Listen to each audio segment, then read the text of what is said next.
Hey guys, welcome back sa ating channel. Time check, it's 9:02 in the morning. Babiyahe tayo ngayon sa Grab, 6 to 7 hours lang. Okay mga kadiskarte, maraming salamat nga pala sa ating mga bagong subscribers. Meron tayong 5 subscribers. Okay, napakalaking achievement kasi lahat yan ay organic. So kahit maliit, malaking celebration para sa atin. At sana mag-subscribe pa kayo sa ating channel. Nag-upload tayo ng mga anything under the sun, basta anything na pagkakadiskartehan. Okay, but this time tayo ay didiskarte ng biyahe sa Grab. Okay, kaya samahan nyo ako ngayon. Let's go! Yan, mag-online na tayo guys. Uy, facial bill. So yan, naka-online na tayo. At maghintay na lang tayo ng booking. Okay? Alright, first booking natin, 144 ang fare. Dito lang ang pick up sa malapit na area, 2 minutes lang, so 380 meters. At ang drop off natin ay dito lang sa may FEU Medical Center. Okay, let's go. Okay, next booking natin, 59 pesos lang. Okay, dito lang yan, 4 minutes. Okay, 59 pesos pa din na yan. Let's go.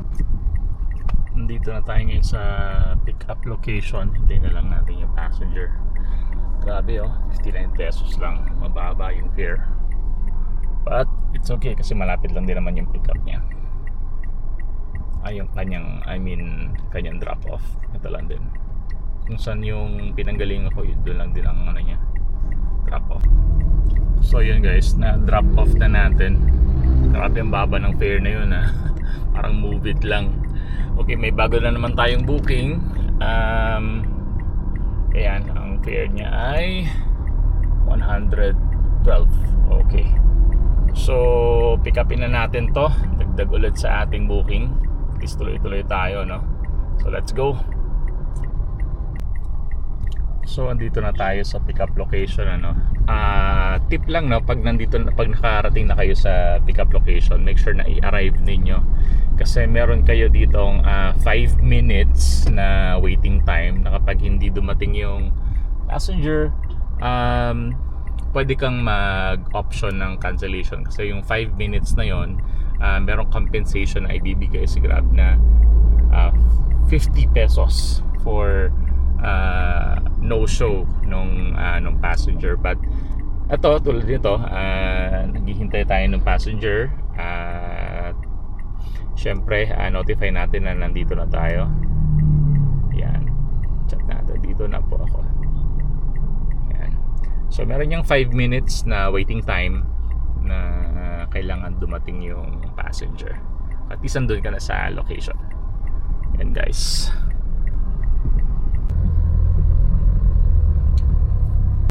Okay, na drop na natin yung last passenger. Meron ulit tayong panibagong booking. Yan, punta tayo ng Raymond Transport Sampaloc. Okay, let's go. That's 393. Okay, next booking natin, 393 pesos. Okay, papunta tayo ng Sampaloc.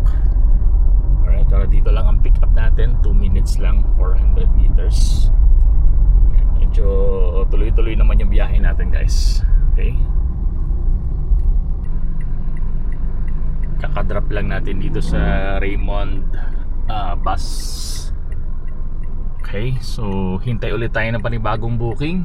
And time check, 11:28. Okay, sana pasukan agad tayo ng another booking. So hintay-hintay muna tayo. Okay, yan, na-drop na natin yung passenger dito sa may Chinatown. Waiting ulit tayo ng booking.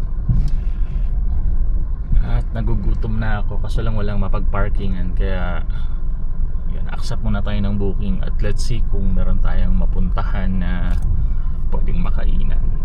Kasi it's 12:26 na. Alright,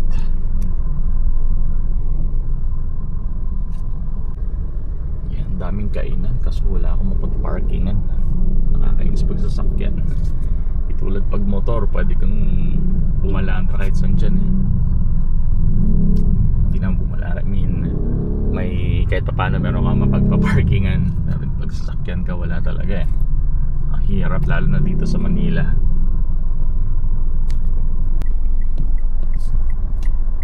So nagkaroon tayo ng booking from Manila to Makati. At hindi ko na video kanina, pero dito ang drop off sa may Makati area. Yan, the Rise Makati. So additional 220 cash yan. At sana makahanap na ako ng kakainin dito. Parking lang talaga yung problema ko. So there, additional 220 pesos at 1:16 PM. Ayun, nakapwesto rin. So kumain kahit yung ano lang sana, you know. Hindi siya pares eh. Ano yata yun? So kung may rice, pwede na yan.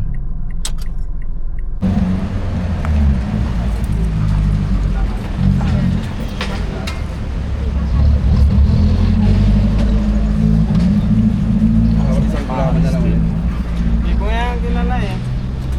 Pares din pala. Pagkasaan yan eh.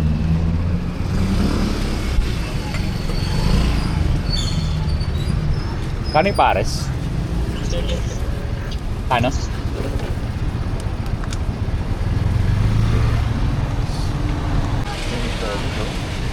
Sabihin mo, totoo. Yan. Pagkakain mo. Ito, may kakain. Lagay mo lang.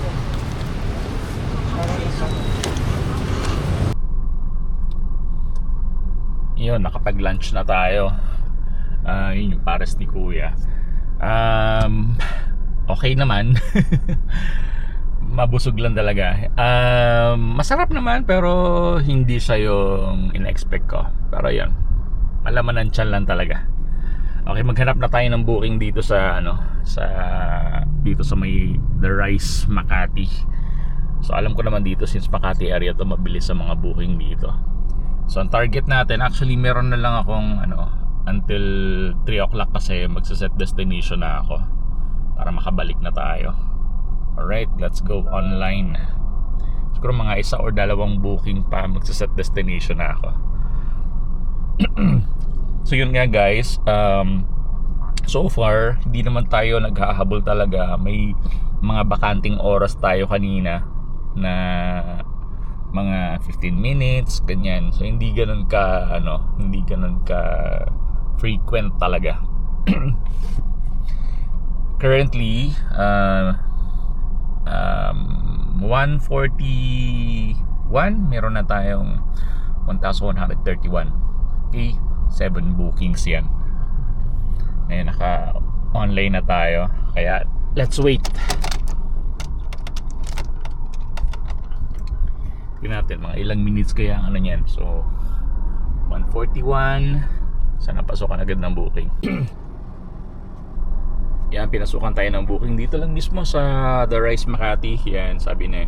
So 4.21 kilometers lang yan. 124. Okay, patusin na natin yan.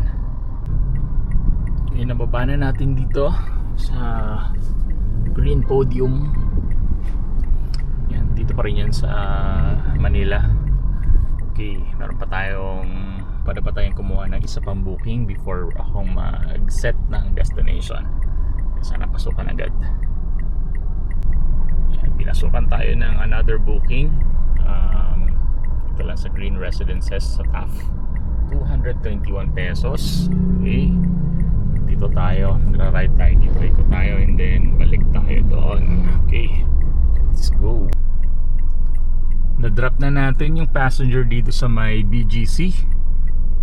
Okay, and right now magsiset destination na tayo kasi 3:23 na, kailangan ko na umuwi. Okay, so set natin yan. So set ako ng destinations mo 1 to 2 bookings pa yan hanggang sa makauwi tayo. So naka-third on na ang ating destination. Sana pasukan na ng booking para may additional pa. But so far, meron na tayong 1,400. Yan, for 6 hours na biyahe. Okay? Yan, kaya quick na biyahe lang. Alright? So madadagdagan pa yan kasi meron pa tayong set destination. Okay. So nagkaroon pa tayo ng booking. Ang pick up ay sa Park Avenue, BGC. Tapos ang punta nito ay sa Ayala Techno Hub. Alright, let's go. That's 332 pesos. Okay, pwede na. So ayan, nahatid na natin yung passenger dito sa Techno Hub. Galing siya sa BGC. Yan. At ang total bookings, umabot tayo ng 10 bookings. At yan, 1,800 yung kinita natin. Medyo nag-exceed lang sa oras kasi sobrang traffic talaga sa sa EDSA. So ayun, naipit tayo ng malala. Kaya inabot ng 8 hours itong itong biyahe na to. With the 8 hours, 1,800. Yan guys. So kasi hindi lahat ng araw talaga malakas ang kita. So nakadepende yan. Yung iba mas malaki ang kita o sa 8 hours, iba nga mas maliit pa. So ito yung kinita ko ngayon. Kasama na dyan yung nag-lunch kanina at yung mga breaks na wala pang booking. Yan, tapos ang gas ko ay 2 bars na lang. Okay? So ito, yung 500 dito or 600, yan yung igagas ko. So parang net ko dyan is 1, 2, ganyan. Okay na rin kasi hindi nga ganun ka ka full time kasi may mga gagawin pa rin ako mamaya. Pero 8 hours 8 hours, mahaba-habang oras na yan. Yung iba kasi talagang nag full 12 hours, 14 hours, 15. Yan yung mga talagang naghahalimaw sa pagbiyahe. Okay. So yun lang guys, no, yun lang yung natin ngayon. And nga pala guys, maraming salamat dun sa ating mga bagong subscribers, lalo na sa ating 5 subscribers dito sa ating channel. Ito guys yung ating channel, Discarte TV. Ayan, meron na tayong 5 subscribers. Sa mga bago lang dito sa channel na to, mag-subscribe din kayo. Maraming salamat sa panonood. Make sure you hit that notification bell guys, and see you next time.